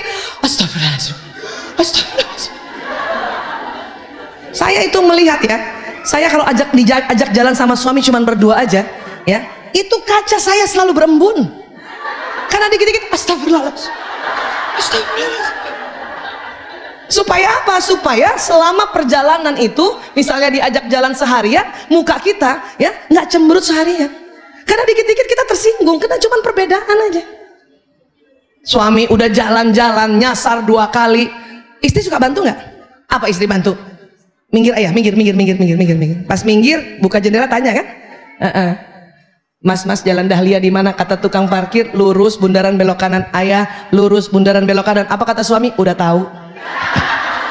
Dalam hati udah tahu nyasar. Saya tuh berantemnya gara-gara itu. Dan baru tahu 2006 rupanya laki-laki nggak boleh digituin. Suami yang jalan nyasar, kemudian istrinya ujuk-ujuk nanya sama orang lain, apa bawah sadar laki-laki? Istri saya lebih percaya laki-laki lain dibanding aku. Gitu. Memang gitu penelitian itu. Maka kalaupun mau nanya minta izin. Ayah, aku bantuin nanya ya. Kalau suami bilang nggak usah, oke. Makanya kalau pagi-pagi mau ada taklim begini, seminar, saya nggak mau diantar suami, takut durhaka. Apalagi tempat baru kan, nanti bilang kanan kiri, dia nggak mau nanya, akhirnya sampai sini jam 11 nggak jadi taklim. Makanya udah dah jemput aja panitia aman, atau naik Grab, ya kan? Paham sampai sini ya? Itu berantemnya gara-gara gitu. Maka tadi tenang. Kedua, ingat, hindari membanding-bandingkan. Itu tuh, itu sakit hati itu anak-anak banding-bandingkan. Jangankan dibanding-bandingkan, mereka bersaudara kandung saja ada persaingan. Itu ada istilahnya sibling rivalry, persaingan antar saudara kandung. Ibu juga nggak usah malu bahwa anaknya sering bersaing, sering rebutan mainan, nggak usah malu. Emang begitu, itu latihan kompetisi. Nggak usah malu. Ya. Saya selalu bilang sama diri saya, Aisyah, kamu ajarkan orang parenting, anakmu rebutan, emang itu sibling rivalry. Hanya bedanya karena sudah belajar, pada saat anak rebutan hanya mainan saja, ini punya aku, punya aku, gitu. Bedanya kalau kita yang sudah belajar tidak cepat-cepat intervensi. Lihatin aja dulu dari jauh, dan ingat supaya tenang sambil duduk. Tuh anak lagi berantem di depan kan? Kenapa Bu Aisyah nggak langsung intervensi saja? Mereka lagi belajar kompetisi. Untuk apa? Di luar rumah lebih banyak kompetisi lagi. Terus gimana untuk intervensi? 2 hal saja. 1, ketika mereka sudah ngomong kata-kata yang kasar. Boleh bersaing tapi nggak kasar. Paham ya Bu? Atau sudah mau memukul. Pegang tangan tapi yang lembut. Nggak usah. Patah tangan anak kita bukan gara-gara bersaing, gara-gara ibunya yang tarik. Tambah celaka kan? Boleh bersaing nggak pakai mukul. Latihannya kan gitu. Latihannya kan gitu. Paham ya Bu? Apalagi anak laki-laki. Siapa punya anak laki-laki lebih dari 1? Selamat ibu, selamat. Di otak laki-laki itu otak bersaing memang Bu. Kalau perempuan otak berkumpul. Perempuan, siapa punya anak perempuan lebih dari 1? Lebih sering berkumpul kan? Ya, kakak-kakak kita main yuk, main. Anak laki emang otaknya bersaing. Ya. Di sekolah aja kalau anak perempuan, ada murid baru perempuan, pasti didatengin kan? Kamu dari mana? Nama kamu siapa? Main yuk. Anak laki, ada teman barunya anak laki, masa bodoh dia. Tapi apa yang dilihat? Bawa mainannya gede banget. Itu laki-laki.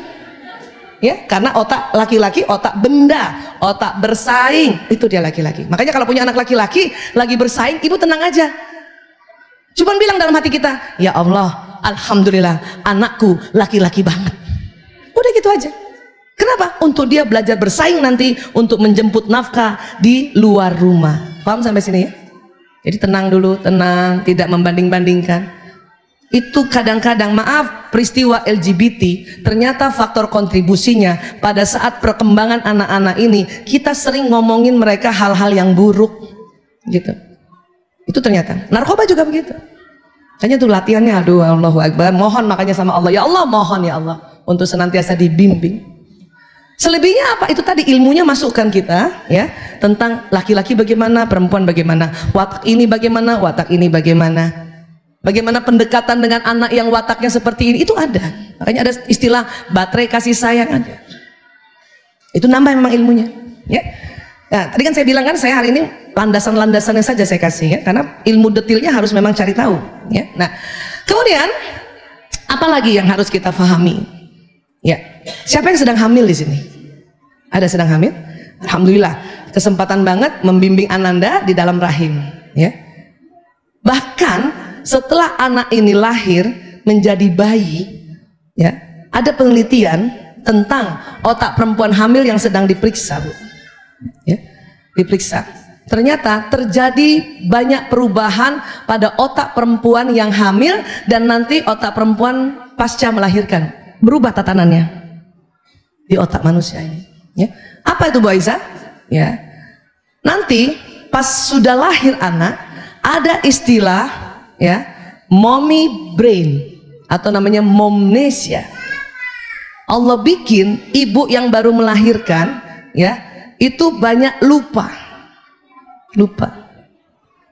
Pernah nggak ibu rasa habis melahirkan kayaknya aduh susah banget mikir ya, aduh lupa apa ya, aduh apa gitu ya. Apalagi yang ibu bekerja, dia akan lupa tentang apa yang harus dikerjakan dulu, lupa memang. Kenapa? Tatanan otaknya yang harusnya itu, otak kita tuh ada abu-abu ada putih, abu-abunya tuh berkurang. Pada abu-abu inilah yang nanti akan ya mengatur gerakan otot, ingatan, emosi dan pengambilan keputusan. Dia yang putihnya melebar gitu. Supaya apa? Supaya ibu lupa. Kok gitu ya Allah? Iya ya, Allah mau kita ya fokus pada bayi, sehingga otak kita, ibu hamil, ibu melahirkan hanya 1/8 saja untuk mengingat yang lain-lainnya. Selebihnya bayi. Bayangkan itu. Di era modern sekarang ya, ibu bertanggung jawab bukan hanya untuk melahirkan anak, tapi juga menyokong keluarga secara finansial. Ini yang akan membuat masalah teramat besar dalam kehidupan seorang ibu. Yang harusnya dia ngurus bayi, fokus sama bayi, Allah lupakan untuk urusan lain yang nggak ada kaitannya dengan bayi. Maksudnya bayi dan ini nanti suami atau anak-anak di rumah ya, dengan yang urusan lain, misalnya bekerja sebagai developer, itu Allah lupakan itu, suruh lupakan itu selama 2 tahun. Sementara cuti berapa bulan Bu? Cuma 3 bulan. Maka disinilah banyak ibu stres karena tuntutan pekerjaan, tuntutan rumah tangga. Ini yang menurunkan kualitas dan kuantitas pengasuhan para ibu kepada anak. Yang harusnya ibu bisa menjelaskan anak, memang perlu waktu karena ibu mau cepat juga urusan pekerjaan, ibu cepetan. Itu. Ini yang terjadi sebetulnya. Yang terjadi. Saya aja kemarin sempat refleksi diri gitu ya, karena waktu anak-anak kecil baru lah, kan udah ngurus narkoba, karena waktu itu juga ngurus narkoba bukan mau saya, karena satu kejadian di keluarga kami, adik kena narkoba, mau nggak mau suami juga yang suruh ngurus narkoba. Otak saya yang harusnya belum atrofi Bu, karena dalam masa kehamilan bahkan juga baru lahir ngurus orang lain, rusak. Maka supaya rusak yang nggak berkelanjutan ya, saya harus terus menstimulasi ya, terus harus bagaimana caranya otak ini diperbaiki lagi, itu terpasang. Maka kalau ada ibu-ibu, walaupun ibu tinggi sekolahnya ya, kemudian tinggi pangkatnya sebelum menikah, kemudian ibu mengambil keputusan untuk ya pada saat hamil dan kemudian melahirkan, ibu tetap saja di rumah, itu sesungguhnya yang betul. Sesungguhnya yang betul. Ada ibu kayak gitu ya Bu? Masya Allah Bu, terima kasih mengambil keputusan itu. Dan itu suaminya keren banget ya. Tapi kan kita bantuin suami Bu Aisyah, betul, tapi bukan itu tugas utama. Ini saya lagi pengen banget ibu-ibu muda termasuk mantu-mantu saya, kalau bisa nak, pas kamu sampai 2 tahun, gimana caranya kamu misalnya ya, misalnya dia lagi ambil spesialis cuti aja, nah nggak apa-apa nak. Daripada ibu nggak tahu cucu ibu nanti tahun depan ke depannya masalah apa di luar rumah yang lebih banyak, kamu stres, nggak sempat bimbing anakmu, nak. Udah. Tapi yang punya anak laki, yang kita punya anak laki, nah ayo, ya, kreatif, nak. Coba jemput nafkah, ya, keluargamu, doa yang kenceng, nak. Karena kalau cuman kemampuan pikiran, perasaan, teknologi dan knowledge dan skill itu, aduh, kecil. Karena sesungguhnya yang bisa kita tarik rezeki lewat kekuatan ibadah dan doa. Oh itu dia. Tanamkan sekarang. Tanamkan sekarang. Mantu yang mau jadi mantu saya tanya pertama, kalau nanti hamil, ya, atau melahirkan deh, kamu mau cuti atau enggak? Enaknya sih cuti, Bu, tapi kayaknya sayang deh. Enggak langsung saya coret juga sih. Karena susah juga yang mau naksir sama anak kita, ya. Tapi diberikan edukasi, kan dia, ya, anak-anak kedokteran kan, masa calon mantu nih banyak anak kedokteran ngerti soal ini, saya kasih tahu aja nih loh, nak, ada riset terbaru, ya, ibu udah terlanjur nih, Mbak, makanya ibu di usia muda tuh aduh luar biasa nih, sakit kepala dan sebagainya. Saya bilang, dilihat aja begitu ya, Bu. Iya, tapi aku kepengen banget jadi spesialis. Ya udah, nggak apa-apa, kan bisa ditunda. Sekarang spesialis sekarang kasih tahu saya mau cuti 4 semester. Kenapa? Urus anak dulu. Itu diangkat OPI itu sama, ya, pimpinan-pimpinan atau guru-guru besar. Kalau kamu begitu, dosenmu nggak kasih, ibu yang maju. Masih juga tetap. Sampai sini bisa paham, Bu? Pernah nggak ibu pasca melahirkan ada namanya baby blues? Rasanya sedih banget, bingung banget, takut banget. Sebentar lagi harus masuk kerja, belum harus nyusui dan sebagainya dan sebagainya. Bahkan ada yang parah namanya postpartum depression. Apa yang terjadi? Akhirnya ibu ini malah nggak bisa ngurus anak. Karena apa? Karena stres, kacau.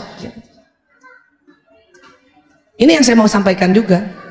Karena mau anaknya generasi milenial kayak Z kayak dan sebagainya, tapi kalau tidak kita sampaikan cepat-cepat tentang apa yang Allah mau di otak seorang perempuan ini, bahaya. Zaman Rasulullah bukan, ya, perempuan banyak juga berkiprah di masyarakat, tetapi kaitannya ada 2, kesehatan dan pendidikan. Itu selebihnya itu tambah merusak otak, ya. Wah, saya udah terlanjur, Bu Aisyah. Ya sudah, kalau terlanjur bikin strategi baru dengan landasan bahwa ini memang ditemukan itu. Gak usah kita debat kusir, gak bisa dong Bu Aisyah, suami saya, gak usah, ini penelitian. Tinggal teman-teman cari strateginya untuk tidak terlalu rusak otak kita sebagai perempuan, sebagai ibu. Atur sedemikian rupa gimana dengan suami, ya, karena ini sangat penting sekali. Dan tentunya terakhir, yang apa? Ingat bahwa kita punya sebuah kekuatan yang luar biasa. Apa? Gelombang otak, gelombang pikiran, ya. Bahkan bukan hanya gelombang pikiran, apalagi gelombang perasaan. Bahkan gelombang perasaan ini kekuatannya 5.000 kali daripada gelombang pikiran. Apa yang mau kita lakukan untuk mau bicara sama mantu, mau bicara sama suami yang LDM, mau bicara sama anak yang di boarding school? Sebelum bicara verbal yang sampai, maka biarkan gelombang ini yang bicara dulu. Para ahli mengatakan vibrasi gelombang elektromagnetik jantung ya, dapat mengirimkan pesan kepada aktivitas otak dan jantung orang lain. Perasaan di mana, Bu, kerjanya, Bu? Perasaan di sini apa di sini? Pernah dengar bahwa dikatakan perempuan lebih besar power perasaannya dibanding pikirannya? Ibu minder dibilangin gitu? Karena perasaan kita memang lebih besar dan memang ditemukan gelombangnya jantung itu 5.000 kali lebih kuat dari pikiran. Maka ibu yang memang perasaannya punya kemampuan lebih besar untuk dikelola, ya, itu Allah kasih. Maka ini pakai ini untuk apa? Komunikasi. Komunikasi. Dikatakan begini, manusia dapat berkomunikasi dengan yang lainnya dengan menggunakan jantungnya tanpa mulut bicara. Itu penelitian. Bukan sekedar hanya, ya, kebohongan belaka, ini penting. Jadi jantung kita bisa bicara dengan jantung orang lain, apalagi anak, juga pasangan hidup, juga anak mantu, juga mertua juga. Maka sebelum kita bicara lewat komunikasi verbal, ini namanya komunikasi heart to heart communication. Kolbu to kolbu communication. Orang selalu bilang komunikasi hati ke hati, ngomong berdua gitu. Bukan yang itu. Kirim dulu pesannya apa? Kirim dulu pesannya apa? Bahkan bisa jantung ke otak orang lain. Saya sering dan sampai sekarang selalu lakukan, mungkin seterusnya. Apalagi anak-anak yang sudah mahasiswa, yang posisinya apa kata saya. Maka sebelum ibu mau nyampaikan pesan, kirim dulu. Ya Allah, sampaikan pesanku pada anakku. Kirim ke jantungnya dulu, kemudian ke otaknya. Ibu bayangin tuh bikin, sambungkan itu. Bacakan salawat, bacakan Al-Fatihah. Ya Allah kirimkan. Saya mohon anakku begini. Terus saya bayangkan lagi, anak itu ngangguk. Berarti sampai ya, saat itu sampai berarti pesan ini. Lewat apa? Lewat gelombang. Gelombang apa? Gelombang tubuh. Dan memang paling dahsyat itu bagian sudur, bagian jantung, bagian perasaan. Sampai sini paham, Bu? Kenapa tadi harus disebut namanya? Supaya sinyal ini kita setir. Menuju mana? Menuju orang yang kita mau sampaikan pesan ini atau doa ini. Dan memang pori-pori atau pembuluh meridian bagian jantung itu lebih cepat nangkap. Makanya sinyal ini harus kirimkan set gitu. Barulah setelah itu misalnya ya Ibu Indah dari kejauhan mau sampaikan kepada suami, pasang dulu itu, Bu. Pasang dulu. Ya Allah, sampaikan pesan ini pada suamiku ya Allah, bahwa aku merindukannya ya Allah. Ya. Saya mohon ya Allah, suamiku tidak perlulah dia cemburu pada anak-anaknya. Sampaikan gitu dulu. Kemudian ibu bayangkan kalau suami datang, suami ibu senang juga dengan anak dan sebagainya. Walaupun memang ada etikanya juga pada saat suami datang, ibu harus temui dia dulu, kasih waktu dia dulu, itu etikanya. Itu etikanya emang begitu. Tapi kan dia bisa punya kaki, Bu Aisyah. Ini kan anak nggak punya kaki, makanya nggak bisa ambil minum. Ya emang begitu. Rasulullah mencontohkan, dikala ya Sayyidah Khadijah radhiyallahu anha sedang menggendong Fatimah, Rasulullah datang dengan penuh kepenatan habis dakwah, habis dimaki-maki juga orang kafir Quraisy di sana. Fatimah duduk di pangkuannya Sayyidah Khadijah, Rasulullah angkat Fatimah, taruh tempat tidur. Kemudian siapa yang tidur di pangkuan Khadijah? Rasulullah SAW. Itu contoh bahwa ya kalau ada suami datang tuh anak masih bayi pun kita harus dahulukan memang pasangan hidup. Itu nggak mudah loh. Saya bisa paham ibu-ibu yang merasa, tapi kan dia anak masih kecil, tuh kan bapaknya masih. Tapi karena memang laki-laki cemburu, bahkan anaknya aja dicemburuin. Paham ibu ya? Maka untuk mengurangi itu juga, kirim juga pesan itu. Ya Allah, sampaikan pada suamiku, bukan aku maksudnya menduakan dia, menomorsatukan anak-anak. Aku nggak ngerti dulu ya Allah. Sampaikan itu.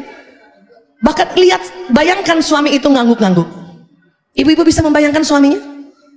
Betul, Bu? Nggak salah membayangkan. Takutnya ibu salah membayangkan. Bu Aisyah, kenapa harus membayangkan? Sebentar, kita lihat jam dulu ya. Saya kalau dibiarkan bicara bisa sampai jam 7 malam. Sedikit lagi. Kenapa Bu Aisyah harus membayangkan? Ini kerja otak. Ya, otak manusia itu ada kiri dan kanan. Nah, otak kanan mengatur tubuh yang kiri, otak kiri mengatur tubuh yang kanan. Coba pegang dulu otak kanannya, Bu. Kanan ini mengatur yang kiri. Otak kiri, Bu. Kiri mengatur yang kanan. Kalau ibu bicara, ya Allah, sampaikan salam rinduku pada suamiku Fulan bin Fulan, itu otak kiri baru bekerja, Bu. Pesannya baru jalan di kanan. Baru dibawa oleh sinyal yang kanan. Jantung posisinya di kiri badan. Sementara tubuh yang kiri ini yang atur otak yang kanan. Salah satu kerja otak kanan adalah membayangkan, visualisasi, lihat foto. Makanya mengapa pada saat kita mau melakukan niatankah, doakah, atau dialog komunikasi, kolbu to kolbu komunikasi, ibu harus membayangkan supaya otak kanan bekerja, pesannya jalan ke sistem saraf yang kiri, didorong oleh gelombang energi jantung. Itu maksudnya. Tapi kalau ibu susah banget membayangkan wajah suami, cari susah. Bayangannya yang orang lain. Maka stop, jangan teruskan. Karena sinyal ibu pergi ke orang lain itu. ya Bu? Kalau gitu gimana Bu Aisyah? Saya susah banget ngebayangin suami saya. Maka lihat fotonya. Karena salah satu kerja otak kanan juga lihat gambar, lihat foto. Pertanyaannya, adakah foto suami ibu di HP masing-masing? Yang muka sendiri, bahkan tampak depan, tampak kanan, dan tampak kiri. Kalau nggak ada, mulai nanti malam bikin Bu. Ngapain kamu foto-foto saya? Untuk berdialog. Lah dia kenapa nggak ngomong? Tidak, saya punya teknik baru. Bahkan wajah anak-anak pun ada satu. Karena kapan ibu yang anaknya lebih dari satu kayak saya mau dialog sama lanang, yang keinget Prio, itu bisa-bisa sinyalnya ke Prio itu. Ya. Kalau gitu gimana kalau nggak semuanya aja sekalian Bu? Itu bagus juga. Tapi kan ada waktu-waktu ingin khusus sekali. Misalnya anak saya tahun ini, saya kepingin Mas Lanang insya Allah dapat jodoh misalnya gitu kan. Kan saya harus khususan pada dia kan. Nah ya Allah, kirimkan pada anakku, sebut namanya lengkap, binnya lengkap, wajahnya juga hadirkan. Kadang suka kebalik-balik ya, maka lihat fotonya. Sampai sini bisa paham ya? Gampang kan? Insya Allah ya. Kenapa? Ini dahsyat. Saya juga gitu dulu sebelum tahu teknik ini yang lebih detail ya. Tahu sih harus didoain, tapi tahu teknik ini lebih detail itu baru tahun 2000-an ya. 92 sampai 2000 selalu setiap apa-apa ngomongnya pakai mulut. Ayah harusnya gini dong, ayah gini dong, malah tambah berantem Bu. Sejak tahun ini secara detail sejak tahun 2000, sebelum ngomong pakai mulut.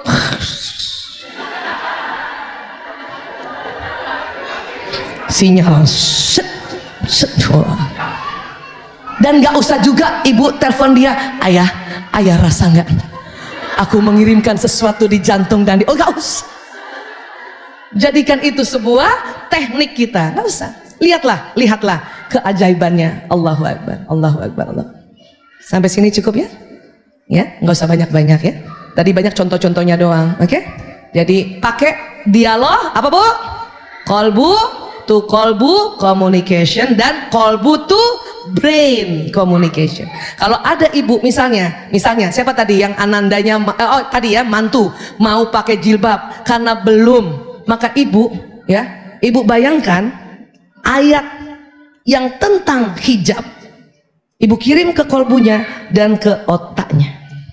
Gitu.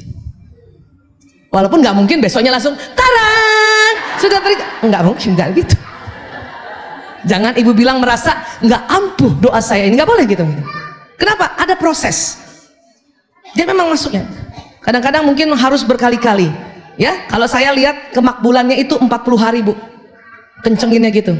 Tapi harus ada prosesi juga untuk panjangin sinyal.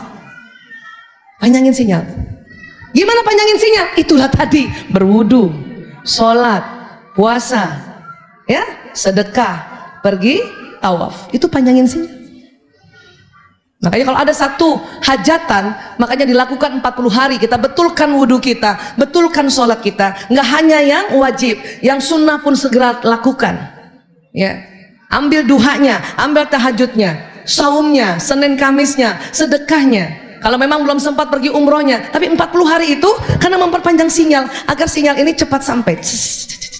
Kenapa 40 hari? Wallahu alam bisawab. Tapi karena selalu ya contoh-contoh yang tentang hal-hal kebaikan itu 40 hari karena mungkin masuk ke dalam pori-pori, masuk ke dalam ya pembuluh di dalam pori-pori atau meridian seseorang nih.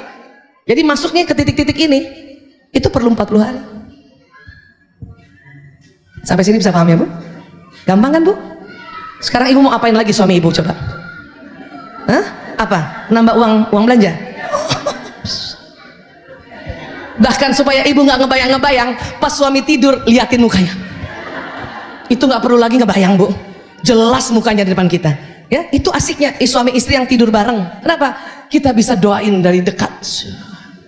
Ya Allah, kirimkan salam rinduku pada yang di samping ini ya Allah, fulan bin fulan ya Allah, jadikan mimpinya diriku seorang. Asik. Saya setelah tahu ilmu itu Bu, nggak lagi berantem lewat mulut. Rugi. Mendingan santet jarak jauh. Udah ya? Udah, alhamdulillah. Lila, Masya Allah. Terima kasih banyak. Mudah-mudahan ini dipraktekkan ya Bu. Kalau dipraktekkan insya Allah lebih barokah lagi insya Allah ya. Baik, terima kasih. Mohon maaf lahir batin. Sekali lagi, jazakumullah khairan kasiran. Wabillahi taufiq wal hidayah. Assalamualaikum warahmatullahi wabarakatuh.